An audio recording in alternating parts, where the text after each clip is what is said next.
शुरू अल्लाह के नाम से और करोड़हा दरूद व सलाम मोहम्मद अरबी सल्लल्लाहु अलैहि वसल्लम और उनकी आल पर। मैं हूं डॉक्टर रऊफ राना और आप देख रहे हैं फार्मासिस्ट ऑनलाइन। आज की वीडियो का मौजू है मोंटिका। मोंटिका के अंदर जो साल्ट जो इंग्रेडिएंट पाया जाता है उसे मोंटिलो कास्ट कहते हैं। ये सांस की बंदिश, सांस का फूल जाना, नाक का बहना, नाक में ख़ारिश होना, आँखों में ख़ारिश होना या एलर्जिक जी की जो अलामात हैं उनमें इस्तेमाल करवाया जाता है।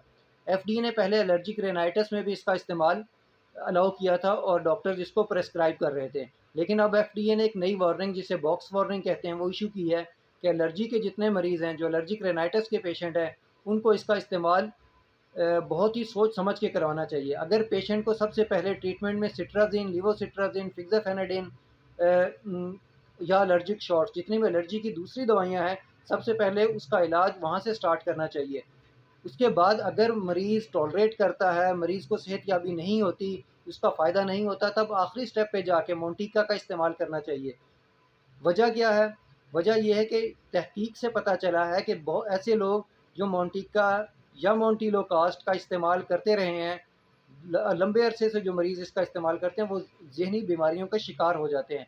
उनमें ख़ुदकुशी का रुझान पैदा हो जाना, मेंटल डिससैटिस्फैक्शन हो जाना, हर तरफ हमेशा चिड़चिड़ापन हो जाना, याददाश्त का मसला हो जाना, उकताहट, बेचैनी, बेख़ाबी या बहुत सूरतों में तो हेलुसिनेशन तक भी इसके इफ़ेक्ट्स देखे गए हैं।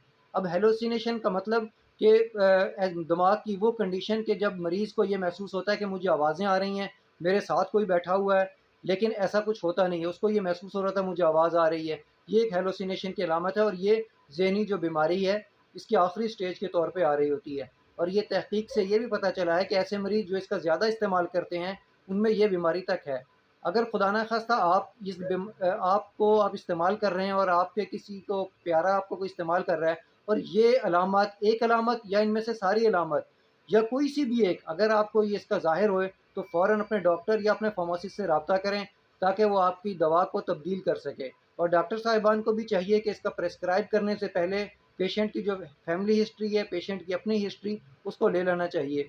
और जो बेनिफिट और जो किसी चीज़ का जो बेनिफिट, उसको कैलकुलेट कर लेना, रिस्क बेनिफिट को लाजमी कैलकुलेट कर लेना चाहिए कि आया इसके जो रिस्क हैं, फ़ायदे इसके ज़्यादा हैं या रिस्क इसके ज़्यादा हैं। अगर इसके रिस्क ज़्यादा हैं तो इसका इस्तेमाल कतई नहीं करवाना चाहिए, क्योंकि ये एक नई गाइडलाइन है और हमारे जो हैं फिजिशियन इसको अभी तक प्रेस्क्राइब कर रहे हैं।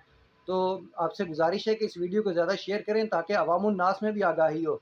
हमारे यहाँ सेल्फ़ मेडिकेशन का बहुत रवाज है और हम खुद ब खुद दवा का इस्तेमाल करते रहते हैं, इसलिए पब्लिक की आगाही के लिए भी इस वीडियो को शेयर करें। अल्लाह आपको और आपके तमाम अहले खाना को लंबी सेहत वाली ज़िंदगी अता करें। अल्लाह हाफ़िज़।